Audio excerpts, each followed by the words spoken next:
Hello everyone, my name is Timur. I'm going to be talking today about initialization in C++. Thank you for coming.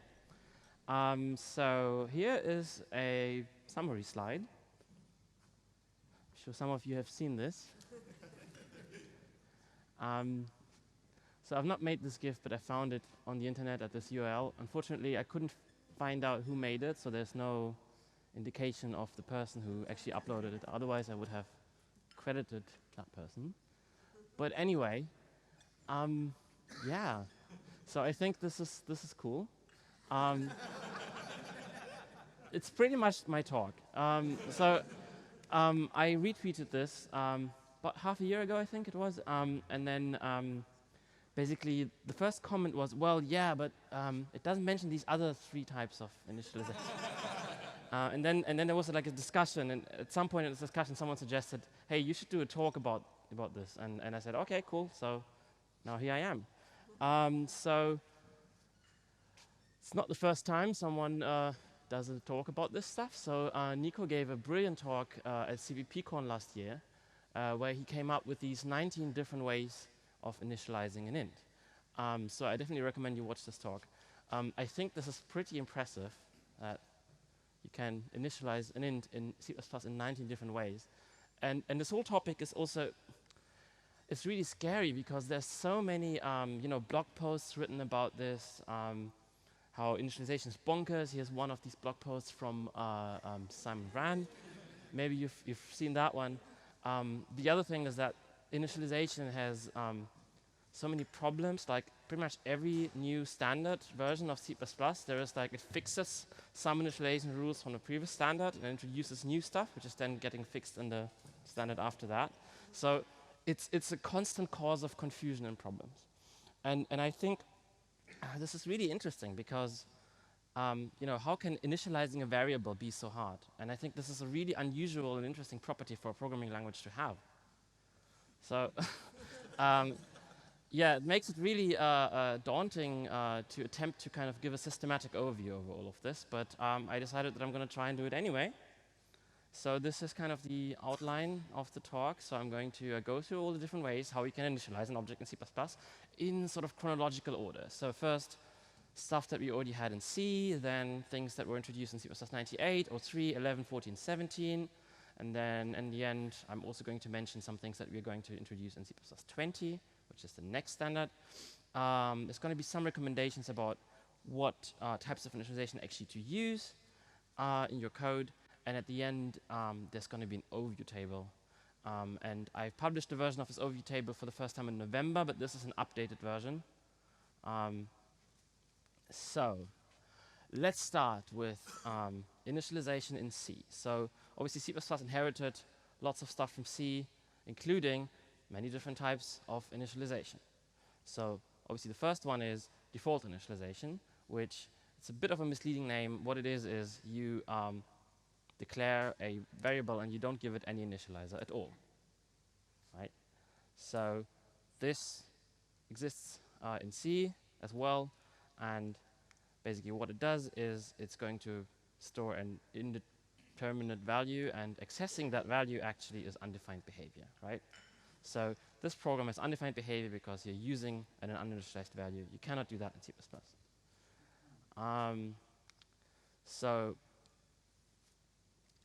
The same holds for structs. So in C, we're still in C here. So if you have a struct with members and you don't initialize these members, and then you create an object of that type and you access one of these members, you also get undefined behavior.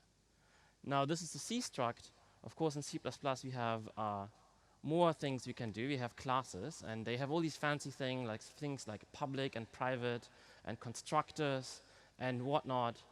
But actually, none of that stuff protects you from uninitialized members, right? So here we have a C++ class, and we fail to initialize the members, and then actually, this is also undefined behavior, right?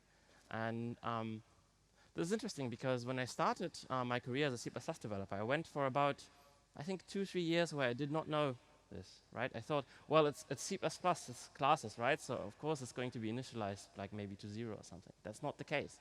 So I'm pretty sure I introduced some scary bugs in production code in the first couple of years of my career.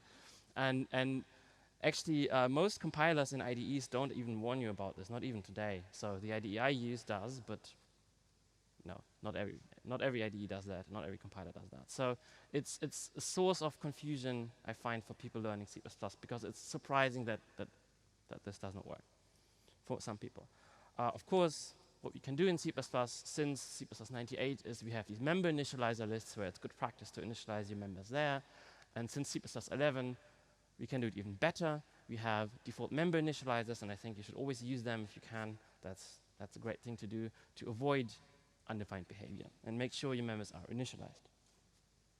Right, so that's default initialization, right? Just not give it an initializer. The next thing that we have inherited from C is copy initialization, which is also a bit of a misleading name because it doesn't necessarily mean that something is copied. Sometimes the copy is elided and there is no copy or there is a move or whatever. But it's called copy initialization, and it happens whenever you have an equals sign. So this int I equals 2 is copy initialized with the value of 2. And the other two situations where copy initialization happens is if you have an argument and you pass something to a function and give it as an argument, or you return something from a function. So in this case, if you would call this square function, the I would be copy initialized if you write square 3, and then also the int that the square returns is copy initialized with the result, with the expression. So copy initialization is whenever you have something starting with an equal sign, or whenever you're crossing like a function called boundary, like you give a function an argument, or you return from a function. This is where copy initialization happens. Now, this equal sign syntax is also a bit confusing sometimes because it looks like an assignment, but it's actually not an assignment. So if you have a class, for example, that has a copy constructor, something equals value will always call the copy constructor. It's not if you have like one value, if there is one. So this is not an assignment, right? This is a copy initialization. So actually, none of the stuff in this talk will be assignment. There's not going to be any assignments. This is not assignment. This is construction, right? This is initialization. This is what we're talking about. And the other thing about copy initialization is that if the types don't match, if the initializer type doesn't match the type that the constructor expects, or like the int has, for example, in this case, copy initialization will perform a conversion sequence. So we're going to see later what that means. But the third thing that we got from C is aggregate initialization, right? So if you have an array, you can introduce that with this kind of braced initialization list. And also, actually, we can omit the array size, and then we're going to get size deduction, array size deduction. This is also works in C. And actually, something that also we inherited from C is aggregate initialization, where so in C++ we have the notion of aggregate types, which just have basically just public members, no virtual functions, and actually in C these would be all types. So in this case, if we have a struct that has two members, we can initialize them like that with this kind of equals brace syntax. And this is in C, this has been in C++ since C++ 98, so this is all kind of valid stuff.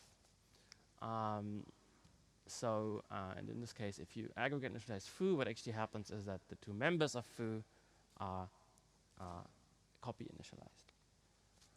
And so aggregate initialization has a few special features. So you can omit some or all of the initializers. So if you have a struct that has two members, and you only, that works. You only give it one initializer here, then the second one will be 0 initialized, which means, in this case, if it's an int, it's going to be 0. So this is actually not undefined behavior. This is okay, right? This returns 0. And this actually recurses into the members, right? So if you have another struct inside the struct, so that struct is also going to be 0 initialized, which means that its members are also going to be 0 initialized. So this is good because it means that if you use aggregate initialization, you will never run into undefined behavior due to uninitialized members, right? So that's a good property to have. It also works with arrays. So the syntax is a very convenient way to zero out a block of memory, right? You can initialize an array, put empty curlies after it, and then it's going to zero initialize the whole range. Another bit more tricky property of aggregate initialization is brace elision.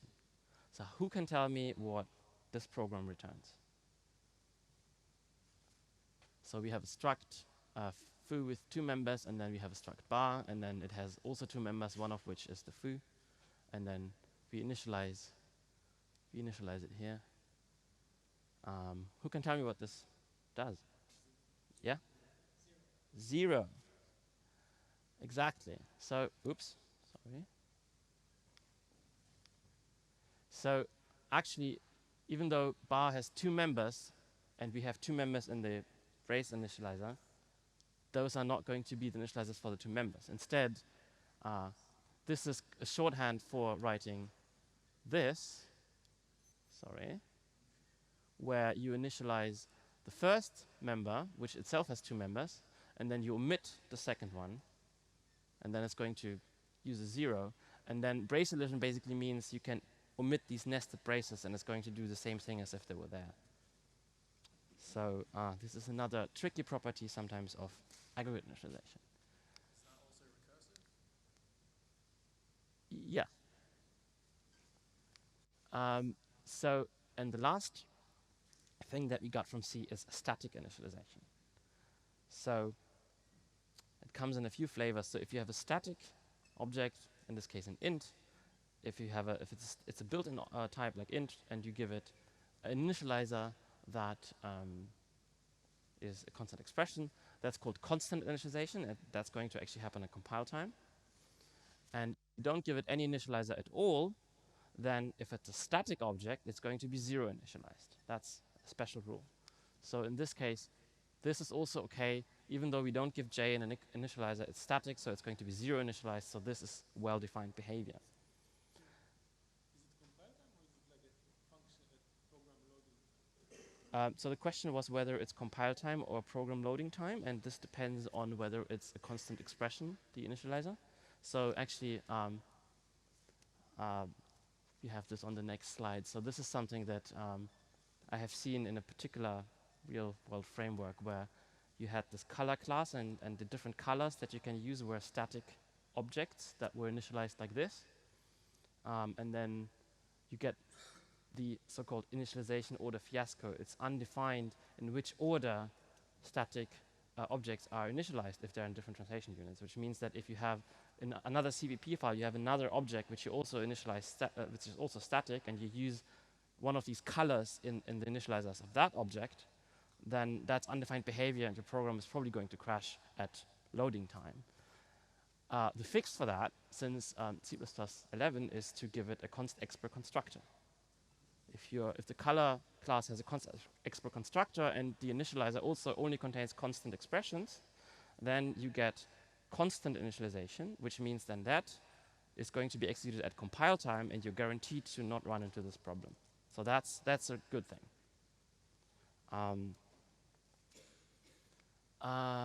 So const expr constructors are a good thing. So yeah, what we have got so far, this is just the stuff that we inherited from C, right? So do you have a question, or is it just an arm? Okay. So we have default initialization, we have copy initialization. So again, default initialization can leave things uninitialized, it's dangerous. We have copy initialization, which is equal sign, pass, or return the value. We have aggregate initialization, and we have static initialization. Right, so this is basically what we got from C. Yeah. Are all these phrases something initialization, are they all mutually exclusive? The question was whether those are mutually exclusive. Well, the top level is. So default initialization, copy, aggregate, and static are different things. But then, for example, aggregate initialization will perform 0 initialization on things that doesn't have an initializer in the brace init list. And static initialization can perform 0 initialization or constant initialization depending on what I mentioned earlier. So there's like different levels. We need a Venn diagram. Yeah, maybe next time I give this talk, I do a Venn diagram. That's a good idea. So moving on. So this is just C. Obviously, we're doing C++. So C++ gets introduced, right? Yeah, so what is the one feature that C++ has that C doesn't? The big new thing. But constructors. Thank you. So C++ gives us constructors. And so you can do this. You can initialize objects by giving them arguments, and then there's going to be a constructor that's going to be called. Now, Bjarne, when he invented C++, decided that the syntax for this should be parens, which kind of makes sense because constructors are kind of like functions, so you kind of call them like functions. So also they can have multiple arguments, just like functions. So it kind of makes sense. And also, by analogy, now there is also this new way to initialize built-in types because, for example, an int doesn't actually have a constructor, but you want to be consistent, right? It would be really odd if the same syntax wouldn't work with everything. So now you can also initialize built-in types with the same syntax. And actually, this syntax with the parens also has a name. It's called direct initialization. It's another one of these names which are not really intuitive, but that's how it's called. So direct initialization means initialization with an argument list in parens. So whenever the initializer is an argument list in parens, you're talking about direct initialization. It's also the case if you have a new expression with an argument list in parens, or other things. There are a few differences between direct initialization and copy initialization. You all remember copy initialization, right? It equals value. So for built-in types like int, bool, char, pointer, no difference. For class types, obviously, direct initialization can take more than one argument. But then the other thing is that direct initialization is actually not going to perform the conversion sequence. What it does is instead it's going to directly call the constructor, and it's going to figure that out by doing normal overload resolution. So if you take overload resolution rules for functions, and then you call a constructor with direct initialization with parens, then the same rules are being used. So it's going to figure out which constructor to call using overload resolution. So that means these two types of initialization behave differently sometimes. For example, if you have a constructor and you mark it explicit, it means it's not participating in conversion sequence. It means we say it's not a converting constructor, right? So you do this explicit to disable these conversions, which means that if you now use copy initialization, the conversion sequence is not going to find it because it's not a converting constructor, so it's not going to compile. If you use direct initialization, it's just going to use normal overload rules. Obviously, the int is going to match the int parameter, so you're going to call that constructor. More interesting case is this, where you have two different constructors taking two different types. One of them is explicit. Then actually, copy initialization will call the double constructor because the int one is not a converting constructor. But direct initialization is actually going to call the int constructor, right? So depending on whether you're doing copy initialization, you call one constructor or the other, depending on whether you do a conversion sequence or you just do normal overload resolution. Right, so yeah, as I said, direct initialization, you also get it in other contexts like casts or new expressions whenever you have arguments in parens. Direct initialization has one problem, which is the most vexing part. And I'm sure some of you have run into this problem. I've actually run into this problem in real code as well. I'm sure some of you have as well. It's actually a thing. So let's say here we have a struct foo and then a struct bar, which has a constructor, and that constructor takes a foo, and then we want to construct one of those, an object of type bar, and we just give it a foo temporary as the constructor argument. Right, very simple. Turns out this is compiling, but then later when you try to use your bar object, then it turns out that it all blows up because bar is actually, the bar with the small b is actually not an object of type bar. It's actually a function that's taking a function that's taking no arguments, returning a foo that returns a bar. So it's actually a function declaration, right?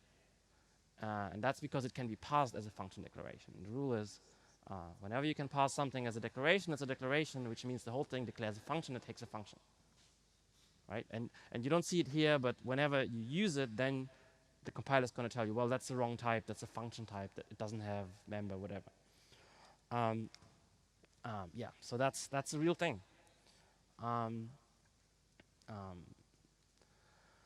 Okay, so this is what we get from constructors.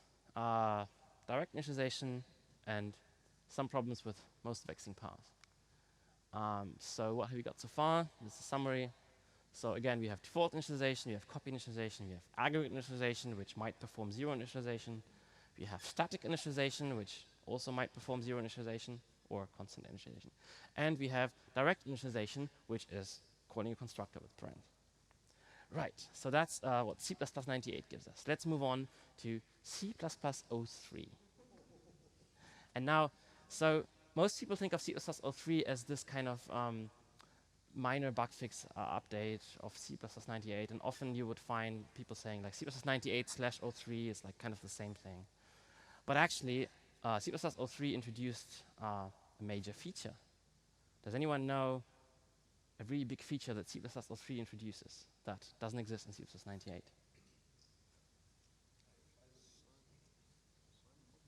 I know one. It's a new way of initializing things. It's called value initialization. It does not exist in C++98. It was introduced in C++03. And value initialization is what you get when you initialize something with an empty list of parens. Paren. Whenever you do that, you get value initialization. What does value initialization do? Well, what does this program do? Yeah. So in C++98, this is actually undefined behavior, right? Because it's not initialized. In C++03, it's all right, and it returns 0, because paren is value initialization. And value initialization, what does it do? Well, if you have a user-provided default constructor, we're going to talk about that in a minute, it's going to call the default constructor, right? Obviously, if you have paren, it's going to call the default constructor. If you don't have a default constructor, you get 0 initialization, right? So int paren or int a paren will initialize the int to 0. Right, so what does this user-provided thing mean? That turns out is actually really confusing. So let's look at this. So we have a struct which has a member int, and then we have a function that returns a foo paren, so you get value initialization, and then the main returns, you know, this I member of this object. So what does that program do? That returns 0, exactly. So there's no user-provided default constructor. There's no constructor at all. So you get 0 initialization. So the members get 0 initialized. So it's going to return 0. Yeah, so that's fine, since C++03. Now, what happens if you declare and define a default constructor? Well, then value initialization is going to call that default constructor. If you don't initialize I in there, or in a default member initializer, then it's uninitialized. So now this is UB, just because you introduced the default constructor. So obviously, you know, foo paren, brace, that's not a good way of declaring a, yeah, there's a question? Yes, that is my next slide. Thank you very much. So this is not what we do in modern C++. What we do is default equals default, right? Because it's trivial. And then the rule is it's a user-defined constructor because you defined it. But it's not user-provided because you didn't provide the body for it. You said equals default, which means the compiler is providing the actual implementation, right? And at that point, it's not user-provided anymore because the compiler provides it. You just declare it as defaulted. And then, because you don't have a user-provided constructor, you get value initialization again, which means this is, again, okay. So this is now, again, value initialization will now, again, give you 0 initialization for your members. By the way, if anyone, if you can't follow this, then please feel free to interrupt me at any point. Yes, there's a question.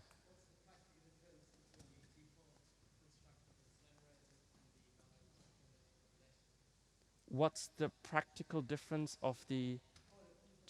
So the default constructor is not going to initialize I. That's the difference. Unless you explicitly say int I equals something. So it's a massive difference. It's a difference between returning 0 and undefined behavior in this case. Okay, so now, if you don't have a constructor, we get zero initialization. If we implement it, then we don't. But if you default it, then we do. But what happens if you default it, but you default it outside of the class? Turns out, if you default a constructor outside of the class, out of line, that again counts as user provided, right? So inside, you get zero initialization. Outside, you get undefined behavior again. Because if you default a constructor out of line, that's again user provided. And there's a reason for that. The reason is, if you do this out of line, it means you might have struct foo in your header file, but then this equals default might be in a CPP file, might be in another translation unit. So when the compiler sees this code, it might not see the implementation. It might not see that you put equals default in there, because it might be in a different translation unit, which means it's going to just treat it as if you had written a function body. It has no way to know whether you put equals default in there or you put brace in there. So it's going to just treat it as if you have provided the body. So out of line default is user provided. Okay. Anyone? Any questions about that? Yes? Why would you do this? Good question. You would do this if you, for example, if you had like a body in a CPP file and then at some point you change your mind and then you just want to use the shorter syntax, but you don't want to put it in the header because that might change later. Yeah? Sorry? When you are exposing symbols, Oh, and yeah. you want the type to be, you have to have the constructor and the destructor as symbols so that the user can instantiate it. All right. So the comment was when you might do that if you expose it as a symbol. But you still want the implementation that is the default implementation.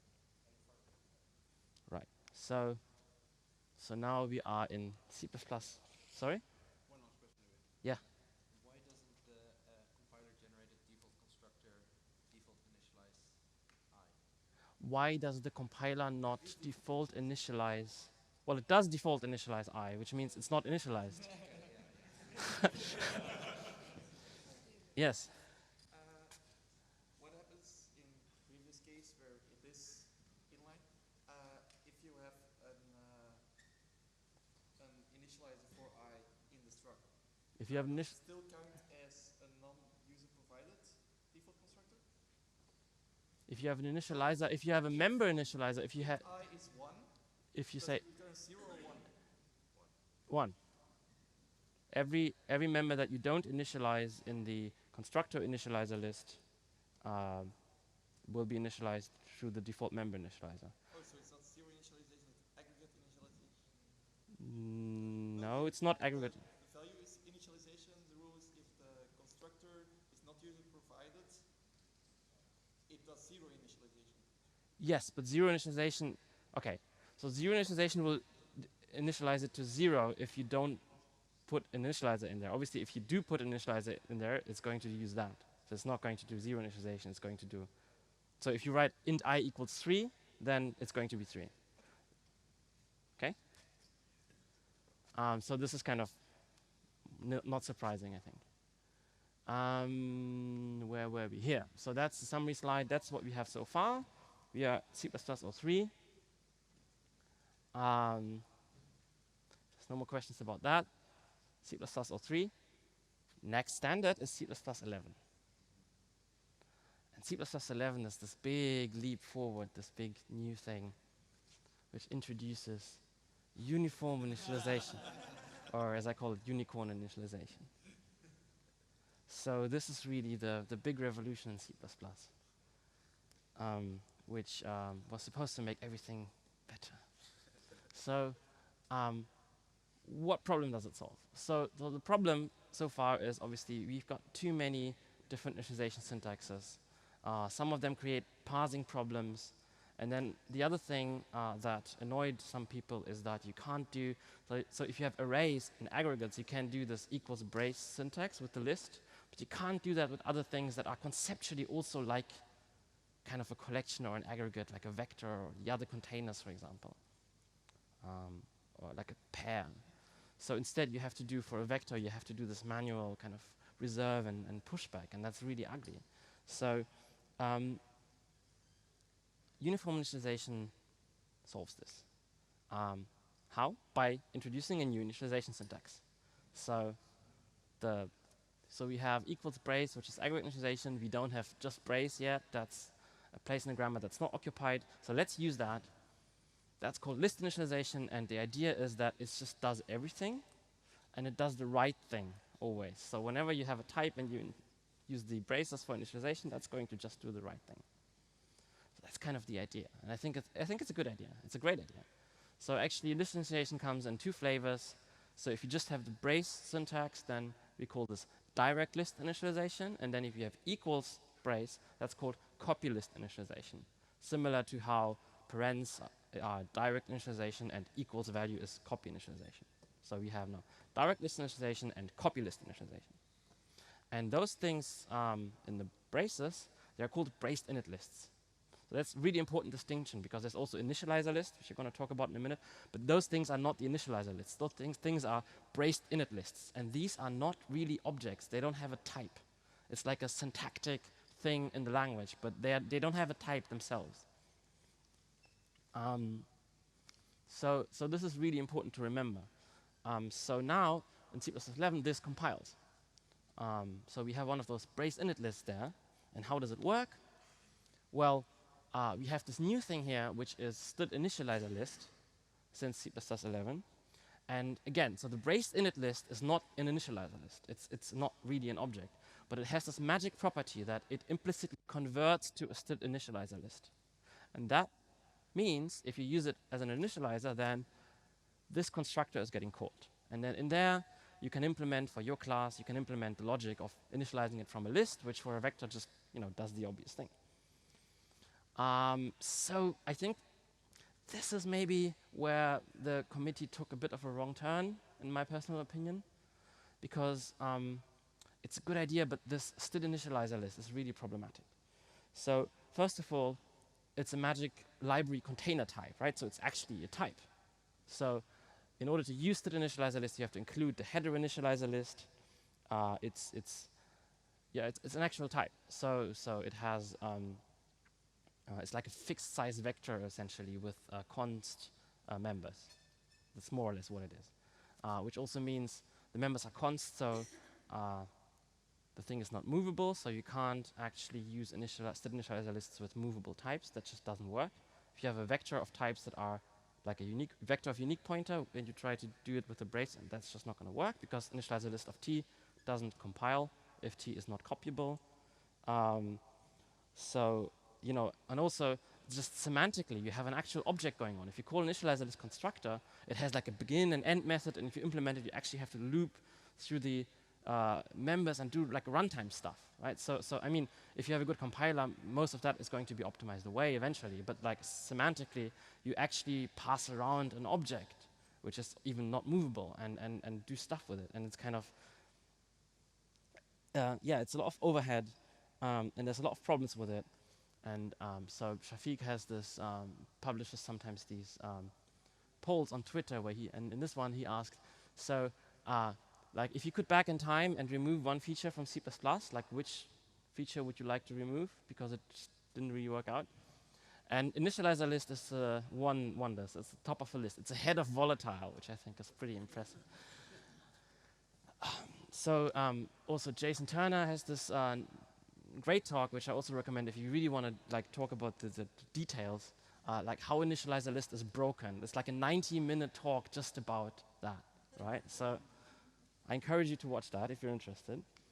And then like this whole thing just creates quite a few problems. So I think this is kind of the most common one that I'm sure many of you have seen.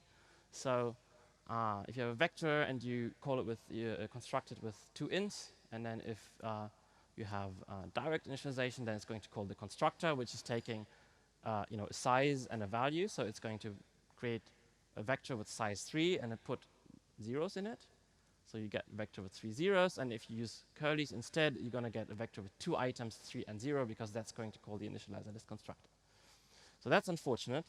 But that's not the worst. There's so many of these examples. Like, here's another one. So so we have a string and we give it 48 and a, and obviously that's going to create a string with 48 a's in it. But if you do the same with curlies, what's that going to do? 0A. Match. Correctly, 0a. You know why? Because 48 is the ASCII code of the character 0, and it's going to basically find the initializer list constructor that takes chars and then convert the integer to the char. So this is really the problem with these initializer lists, that they're going to greedily try to find and call a constructor that takes an initializer list. Even if it has like really weird conversions to do it, it will still do that. And if next to it there's another constructor which is a perfect match, it's going to ignore that, and it's going to instead do these weird conversions to call the initializer list constructor, which is just very wrong and unintuitive, I think. So the other problem with this is that it's unusable in any kind of template code, right? So what does that do? So this is a template function. It takes it has a template argument, basically a type and a size, and in there we're going to do uniform initialization with braces, and then we call that. What does that return? Sorry? 3, right? So std vector of string 3 is going to create a vector with 3 strings. If instead of string we use int, that's going to return 1, right? Because vector of int, and you give it an int, that's going to be 1 element. What happens if we use float instead? Well, I don't actually know. But the thing is, you can't reason about this code. So you can't use it in templates. And that means, for example, a lot of stuff you can't do. You can't. Let's think about where would you use these things. These are things, for example, templated functions that do kind of perfect forwarding, like make unique. You cannot write a make unique that works with aggregates. That's not possible. Can't do it, right? So, yeah, so it's really problematic. So, okay, we have this initialization. What does it do for aggregate types? Obviously, it does aggregate initialization. For built-in types, you get either direct initialization or copy initialization, depending on whether you do direct list initialization or copy list initialization. And for class types, the first thing it's going to do is going to greedily try to find a std initializer list constructor that it can somehow call. Even if it has to do weird conversions, it's going to do that. If there's no std initializer list constructor, it's going to do direct initialization, or if you use the equal sign, it's going to do copy initialization. Except empty braces are special. So obviously for aggregate types, you already had that. If you use brace, everything is going to be 0 initialized. That's nice. What happens for classes? So you would expect that if you have a std vector and you do brace, it would call the initializer list constructor of vector with empty initializer list, except that's not what's happening. If you have a default constructor, brace is instead going to call the default constructor. It's not going to call the initializer list constructor. And only if there is no default constructor, only then will brace call the initializer list constructor, right? So in this case, you have foo, and you have a foo that actually takes an initializer list, and you do brace, and it's not going to call that. It's going to call the default constructor. So, yeah, actually, I'm not quite sure why that is. I think it must have something to do with like consistency with value initialization, but I need to figure out like why. Does anyone know why it's like that? Okay, yeah. Yeah, so, and if you don't have either a default constructor or initializer list, then you get value initialization. So actually this is a good thing because it means that brace is a really convenient way to do value initialization, right? So if you want to just create, like here you want to create an object, or even if you want to create a temporary somewhere, like an instance of a tag type, you can do brace.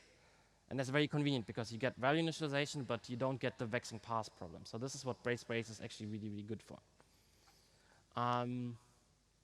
Again, like with value initialization, you have this issue that you only get zero initialization if you have a user provided constructor, which means in this case, sorry, if you don't have a user provided constructor, which means in this case, it's going to call the user provided constructor. That's UB because you didn't initialize I. And then if you say equals default, then it's going to initialize that, except if it's out of line, etc., etc. The other property of list of these brace init lists is they don't allow narrowing conversions, so this would be an error. And then nested braces. So we saw for aggregate initialization, you get this brace elision, which actually nests down. That's not the case for constructors. There's no nested brace. It's different. So this is the nice case. This is why it's really, really nice. So let's say you have a kind of nested type. You have a map of a string and an int. And then if you know how map works, you know that the element type of map is actually pair string int. So you have a map of pairs. So if you then give it a kind of brace init list, and then inside you have brace init lists, then it's going to actually do the right thing, right? So it's going to look at the outer brace init list and say, okay, you want to have a map with these elements. What are these elements? Okay, I have one inner brace init list. It's going to be one element. It's going to be a pair of A, B, C, and 0. You have another brace init list. That's going to be the second element of the map, right? So that's the nice case. Unfortunately, there's also an evil case. Okay, so the first line here, vector of string, brace init list to stringlet rows. Obviously, that's going to give you a vector with 2 strings in it. What's the second one going to do? Thinks that the pointer takes it like a range. Yes. So again, you have to think outwards and from the outside and then go inwards. So the outer brace init list says these are the elements. Then you go inside. There's an inner brace init list, which means there's only going to be one element inside, right? Because the inner one is just one brace init list. So you're going to get a vector with one element. And then it's a vector of strings, so it's going to try to initialize the string with this inner brace init list, which contains 2 const char pointers. So that's going to match the constructor of string, which takes a range of characters, and then it's going to interpret that as a range, like begin and end, and then the first literal will be the begin. So it will read A, B, C, and then it will read into weird memory and crash. Or do something else, depending on whether there's a full moon. Right. So that's undefined behavior. Okay. One more thing about this. Copy list init. Yeah. So copy list init, as I said, is equals and then brace init list. But copy list init also happens if you return a brace init list from a function. Then it's going to copy list initialize, in this case, the widget. And then the same happens if you call a function, pass it a brace init list as an argument. Then that's going to be copy list initialize. So if you call a function, you have a brace init list inside, it's going to copy list initialize widget with 3.0. Right? So it's a bit like with the normal copy initialization, where copy initialization is either equals something, or you pass it as an argument, or return it by value. Same with copy list initialization. Either you do equals brace, or you pass a brace, or you return a brace. And that's actually yesterday, this popped up at Stack Overflow, where someone found out, so I can pass a brace init list to a function, and it's going to be a copy list initialization. But actually, if you have something like here, where you have 2 overloads, and it could be either type A or type B, and then one is convertible to the other, then here, depending on how many levels of braces you have, you will get very different results. So you can work it out. So f paren, and with 1a, that could be either A or BA, and then AA is the perfect match due to overload resolution rules, so it's going to call that, and then you can kind of figure out, but it's really it's an interesting thread. Okay, so again, list initialization. Okay, we got that. C++ 14. So we're done with C++ 11. That's what we got. That's the uniform corn initialization. C++ 14 just adds a few fixes, basically. Because then it turned out that these rules are not quite what. There's a few problems. So one problem was if you have something that would otherwise be an aggregate type, and then you give it default member initializers, which is a good practice. You should always do this. Then it turns out it's not an aggregate anymore, so aggregate initialization doesn't work. So in C++14, this got fixed, and now types that do have default member initializers still can be aggregate types. The other fix was this really weird inconsistency between auto and initializer list, or this weird behavior where if you have an auto variable and you initialize it, you direct list initialize it, or you copy list initialize it, then if you have auto I brace 3, you really expect that that's going to be an int, but it wasn't. It was an initializer list, which confused a lot of people. So in C++14 that got fixed. Well, I'm not sure if fixed is the right word, but so basically the direct list initialization since C++14 now does what you would expect. So you're going to get an int. If you have one initializer, so it's going to do direct initialization, and then if you have more than one of them, it's going to not compile, right? Because you can't do int I brace and then several arguments. So that's consistent with not writing auto. But then the other case where you have copy list initialization equals brace, that's always going to be an initializer list. So it's still not consistent with the brace, and the equals brace is not consistent. But at least the equals brace is consistent with itself, because it will be an initializer list if there's one element, and if it's also going to be an initializer list if there's more than one element. So you don't get this weird thing where depending on how many things you have in the brace init list, you get different types. So it's kind of, at least it's consistent with itself, so it's fine. And there was another minor fix in C++14 about static initialization, which means that it doesn't do, it doesn't matter, it's a detail. So it's all fine. C++17. Yes? No. So the question was whether the last case also works with anti-braces. No, because what would the type of that initializer list be?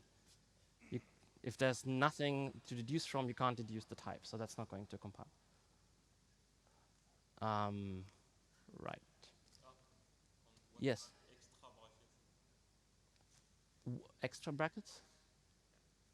You mean equals brace, brace, 3, brace, brace? I think that's going to be also an initializer list of int. And if you have 3 levels, I think it's not going to compile anymore. But I'm not 100% sure. Let's try it out later. All right, 17, current standard. We have one great feature, which is guaranteed copy elision. And that's really great. So auto, we talked about auto already. I think auto is an awesome feature. And there was this article by Herb a few years ago about almost always auto, how you should always use auto. And it's really great, because if you use auto variable equals initializer, then you can never forget to initialize your variable, right? Because if you just write auto x, semicolon, that's not going to compile. So using auto is great. And actually you can just, if you don't have to write the type, if it's kind of obvious, then just use auto, and then you can never forget to initialize it, great. If you do really need to name the type, because otherwise your code would be hard to read or whatever, if the type is really important, then you can write it, but you can put it to the right. You can say auto foo in this case equals foo, and then you have the type, but you have it on the right. And this again gives you the benefit of, if you apply this consistently, you can never forget to initialize your variables. Unfortunately, there was one hiccup in C++ 11 and 14, is that it wouldn't work for all types. It would only work for types that are copyable. Yes?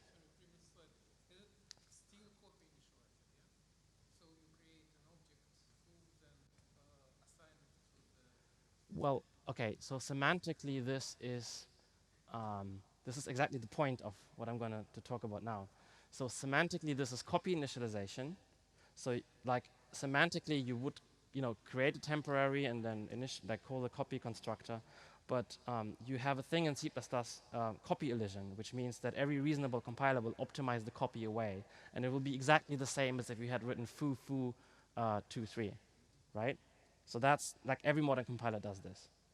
But unfortunately, in C++ 14, it would still not compile if the type is actually not copyable and not movable, specifically for types like atomic, which you can't copy or move.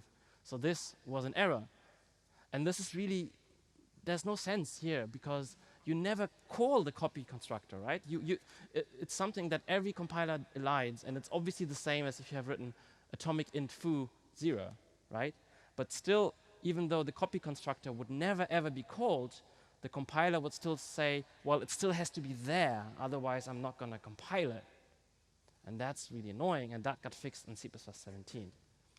So in C++17, we have this thing called temporary materialization conversion, which means that if you have a context here where you have a temporary on the right, and you're just going to use that to initialize the object, and then that it's guaranteed copy elision, and that means that you don't have to have the copy constructor anymore, because it's never going to be called anyway. It's guaranteed that it's going to be elided, so you don't have to have it. So it compiles with an atomic. That's great. So almost always auto now actually turned into always auto. So please always use auto. I think it's great. So the other big feature that got introduced in C++17 is CTAD, which stands for class template argument deduction. And that's the thing where you have a template class, and you initialize it, and you don't write. You can now omit the template arguments, and they're going to be deduced from the initializer. So that's a cool feature, but there's a lot of kind of interaction between the initializer and the kind of template argument deduction mechanism. And there's a lot of really interesting and weird and surprising cases and things to look out for. I don't have time to cover this now because it's a really big topic. But fortunately, I gave a talk at cppcon last year where I talked for a whole hour just about that. So if you need to know about CTAD, watch that. All right, so that's what we got in C++17.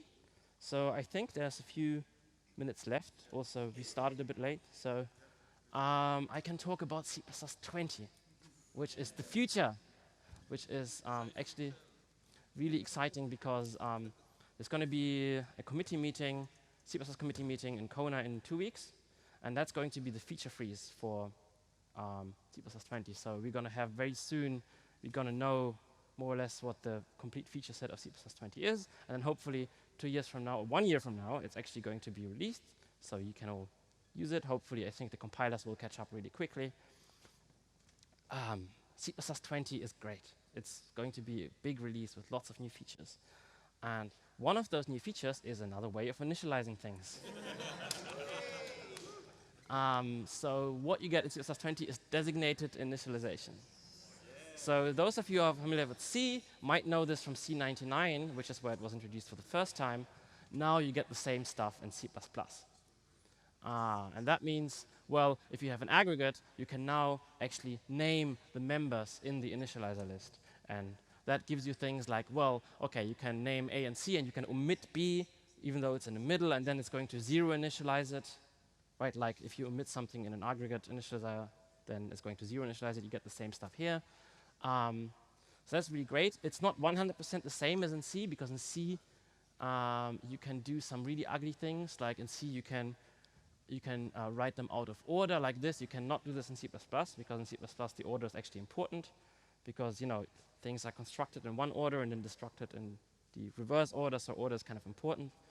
So you can't flip it around, but you can omit things in the beginning and in the middle and in the end. You can't nest them, so you can't write .c.e, but you can write .c_brace.e, so it's kind of the same. You cannot mix designated initializers with regular initializers, because why would you do that? That's really confusing. And it doesn't work with arrays. But yeah, it's like mostly exactly what you get in C, apart from these differences. And it only works for aggregate types, so it's just a different syntax for aggregate initialization. So that's the big thing, and then there's a few fixes.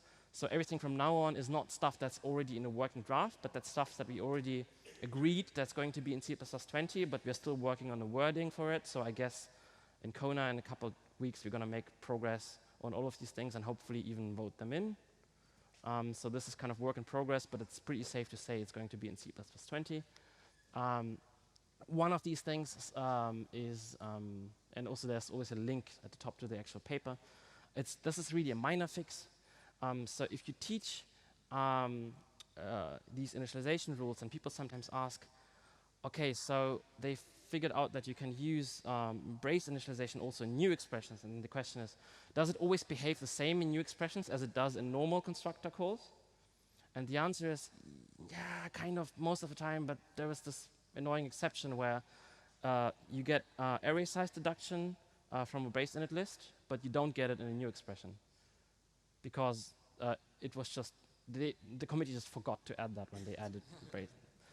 So yeah, that's going to be in. That's really a fix.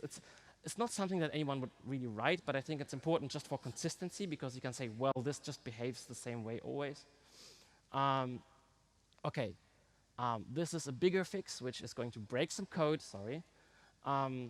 So there's this really confusing thing in C++17, which annoyed me for a long time. So let's say you have an aggregate type, and then what you sometimes want to do is you want to make sure that the user cannot instantiate it, right? So what you do, you delete the default constructor, then it's not instantiable. But then it turns out, okay, so if you write it like that, foo1, then yeah, you're gonna get an error, default constructor is deleted. But if you just add brace, that's going to be aggregate initialization. So it's actually going to bypass this equals delete thing completely and just aggregate initialize it. So it gives you this weird way of initializing the class, even though the author of the class didn't intend you to do so. And it turns out that if you look at real-world code, most cases are cases where the author of the class obviously intended for you to not instantiate it and just wasn't aware of this rule. So basically what we then say is that in C++20, oops. Basically, yeah, in C++20, so the rule was, again, in C++17, an aggregate is a type with no user-provided constructors. So this is the whole thing as before. So the rule is, in C++20, the rule is an aggregate type is a type with no user-declared constructors. So the moment you declare a constructor, it's not an aggregate anymore. So you don't get this weird thing where the brace can actually call something else, which is not the constructor, and bypass this interface. Right.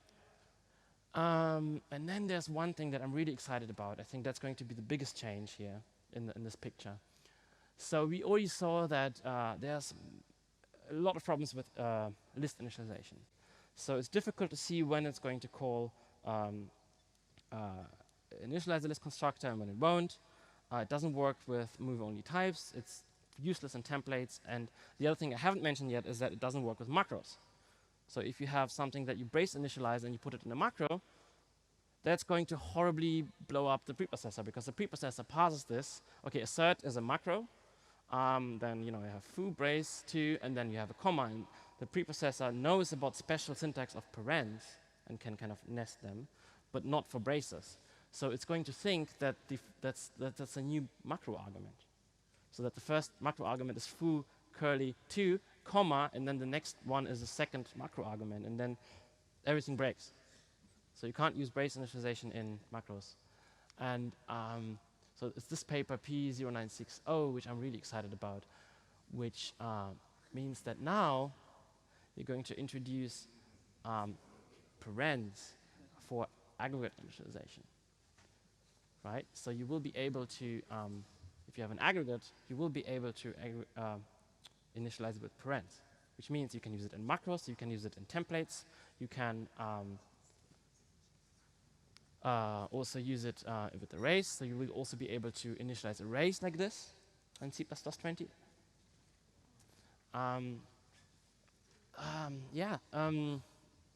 So this solves all these problems, and then it's really beautiful because then basically in C++20, parens and curlies are going to will do the same thing.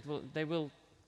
So except parens is not going to call a still initializer list constructor, and curlies are not going to allow you to do narrowing converters. But those will be pretty much the only two differences. And then in all other contexts, brace and parens are going to mean the same thing, including for arrays and aggregates. And I think this is nice.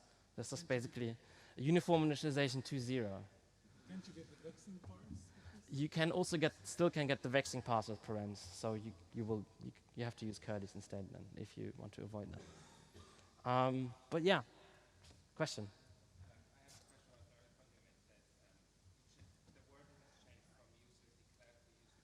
Yeah. So does this also change the early case that you showed about saying No, because if you have, so the question was whether the new aggregate initialization rule is going to change anything about the thing which, oh yeah, it does. Yeah, sorry. So in C++17, this is an aggregate. If you put foo equals delete outside of the class, it's not going to be an aggregate any longer, because then it's not going to be it's going to be user provided.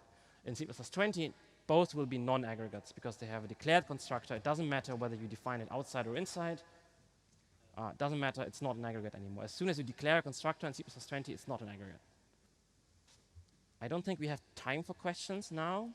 So I also have, I think, 2 more slides. So maybe let's do them and let's take questions then. So we get that. That's awesome. It's my last slide. No, the second to last slide. So recommendations. So my recommendation is always use auto. As we saw now, we fixed this annoying problem which we had with non-copyable types. So always use auto. If you are initializing something with a value and then the type is obviously a type that is just representing that value, like an int, then my recommendation is just use equals value. That's the thing that every programmer understands. That's how most other programming languages do it.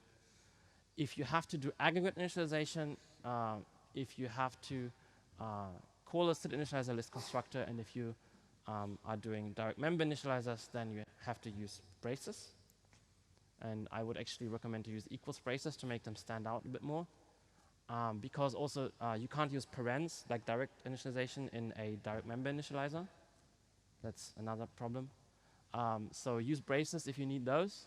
And I think this is good because it kind of also tells the reader, if you have curlies, okay, this might call an initializer list constructor. Actually, this recommendation might change with C++20 because if you can do aggregate initialization in parens, then maybe the recommendation is probably going to change. But for now, so you have to use braces for this. Obviously, brace, as we've seen, is a very convenient way of doing value initialization without vexing pass problems. So if you just want to create a temporary somewhere, quickly create an instance, curly is a great way to do this. And then this is the kind of controversial one. I think if you just want to call constructors, use parens, because that's basically a function call. It's going to use normal old resolution rules. You can reason about it. But then you get vexing pass problems. Some people, like Nico, for example, says use braces because that works. But then again, that doesn't work in template code. So it really depends on what problem you run into more often. And like at least for my use cases, I find parens to be kind of more useful. I write templated code and things like that. And I rarely run into vexing pass problems. And then that's the last slide. So that is a summary of everything we talked about. So on the rows are different types of types. And then the columns are different initialization syntaxes. And then this tells you what they all do for different kinds of types. And this is actually an updated version. I added the row with auto in there, and I added also a few things. So yeah, if you quickly want to know what each syntax does with what kind of type, you can print that out, stick that on the wall. I hope that's going to be useful. I'll also put it online somewhere. Yeah. That's it. Thank you.